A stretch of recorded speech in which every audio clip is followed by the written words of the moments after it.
Όσες φορές και αν έχεις έρθει στο Μαρανέλο, τη στιγμή που περνάς την πόρτα του εργοστασίου του Ferrari για να πάρεις ένα αυτοκίνητο για δοκιμή, νιώθεις πρωτάρης. Είναι σαν να χώνεσαι πίσω από την αφίσα με το κόκκινο αυτοκίνητο που έχεις κρεμασμένο πάνω από το κρεβάτι σου για χρόνια. Σήμερα οδηγούμε την F12 Berlinetta. Είναι το αυτοκίνητο που αντικαθιστά την 599 GTB Fiorano. Θα μπορούσε κανείς να πει ότι είναι ένα κλασικό GT με τον κινητήρα μπροστά και την κίνηση πίσω.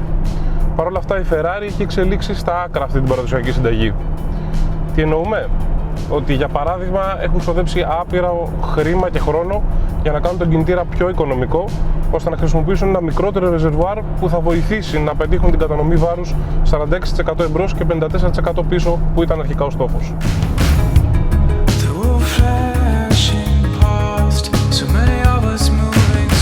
Η F12 είναι 70 κιλά ελαφρύτερη και 20% πιο άκαμπτη από την 599. Στόχος της Ferrari εξ αρχής ήταν να περιορίσει τις διαστάσεις, να μειώσει το βάρος και να μεταφέρει το κέντρο βάρους πιο χαμηλά και πιο πίσω. Για τον λόγο αυτό έχουν τοποθετήσει τον κινητήρα αλλά και τα καθίσματα πιο χαμηλά. Θα μπορούσε κανείς να πει ότι είναι ένα αυτοκίνητο με τον κινητήρα στο κέντρο, μόνο που για πρακτικούς λόγους που έχουν να κάνουν με την ευρυχωρία της καμπίνας και το χώρο αποσκευών, αντί να βρίσκεται στις πλάτες των επιβατών, βρίσκεται στα πόδια τους. Η F12 είναι σχεδιασμένη in-house από την ίδια τη Ferrari. Ο ρόλος του η κουπίνινφαρίνα ήταν περιορισμένος σε αυτό το αυτοκίνητο. Το σχήμα της είναι καθορισμένο από τα δεδομένα των προσομοιώσεων CFD και τις δοκιμές στην αεροδυναμική σύραγγα για περισσότερες από 250 ώρες, ώστε να παράγει 123 κιλά κάθετης δύναμης στα 200 χιλιόμετρα/ώρα. Παρ' όλα αυτά, οι αναλογίες της παραμένουν κλασικές και οι γραμμές της είναι αισθηματικά φορτισμένες όπως αρμόζει σε μια Ferrari. Η 12 κύλινδρη σε διάταξη V και μάλιστα με την υπογραφή της Ferrari είναι το απόλυτο αυτοκινηστικό φετίχ. Ο συγκεκριμένος κινητήρας από 6,3 λίτρα αποδίδει 740 ύπους και 70 χιλιογραμμόμετρα ροπή. Η επιτάχυνση 0-100 είναι μόλις 3,1 και η τελική ξεπερνάει τα 340 χιλιόμετρα.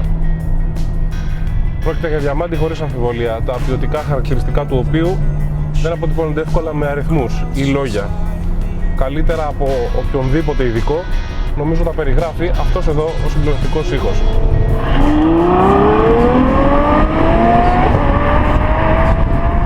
Στην απλή μετακίνηση με τα ηλεκτρονικά βοηθήματα ενεργοποιημένα, μόνο η βλακεία μπορεί να σε φέρει σε δύσκολη θέση. Το ημιαυτόματο κυβότιο διπλού συμπλέκτη με τις 7 σχέσεις είναι γρήγορο και ομαλό στην αυτόματη λειτουργία και ανάρτηση από ροφάτες ανομαλίες όπως οι καλύτερες Mercedes. Όσο περιστρέφει το μανετίνο προς τα δεξιά βέβαια, το λογισμικό που ελέγχει τον γκάζι, το τιμόνι, την ανάρτηση, το κυβότιο και το διαφορικό αποκτά την επιθετικότητα και την αυτοπεποίθηση που χαρακτηρίζει την οδήγηση του Αλόνσο. Και τότε η εμπειρία οδήγησης Ferrari περνά στην πραγματική της διάσταση. Πολύς λόγος έχει γίνει για το τιμόνι.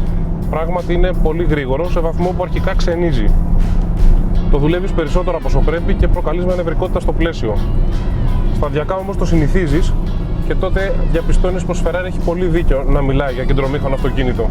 Η αμεσότητα του μπροστινού στην είσοδο της τροφής, το όριό του, είναι τόσο ψηλό που πρακτικά είναι άπιαστο σε δημόσιο δρόμο.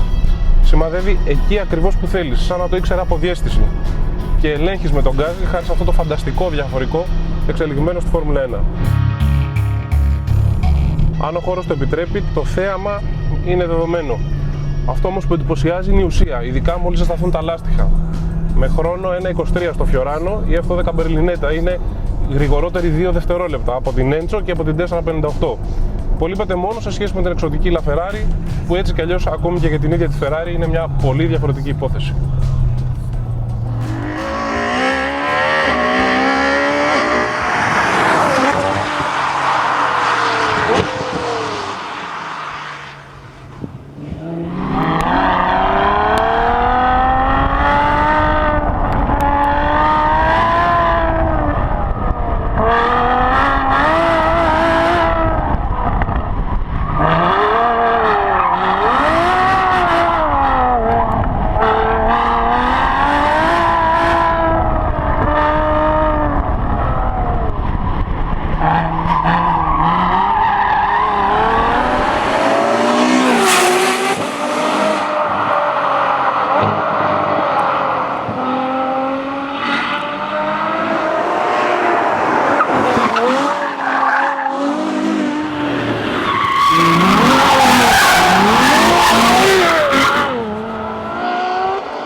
Αν πιστέψεις ότι φτάνεις στο Μαρανέλο, δείχνεις το χρήμα ή τη δημοσιογραφική σου ταυτότητα και κινείσαι στο όριο με το καλημέρα, η έκπληξη θα είναι δυσάρεστη. Θέλει τρόπο και χρόνο για να ξεκλειδώσεις την εξωπραγματική της απόδοση. Πρέπει να φτάσεις στο τέλος της ημέρας, ώστε λίγο πριν την επιστρέψεις σε αυτούς που την έφτιαξαν, να αναγνωρίσεις την ανωτερότητά της και να παραδεχτείς ότι όποια αρχική δυσπιστία είχε να κάνει με τις δικές σου συμβατικές οδηγικές συνήθειες και όχι με τα δικά της ιδιαίτερα χαρακτηριστικά.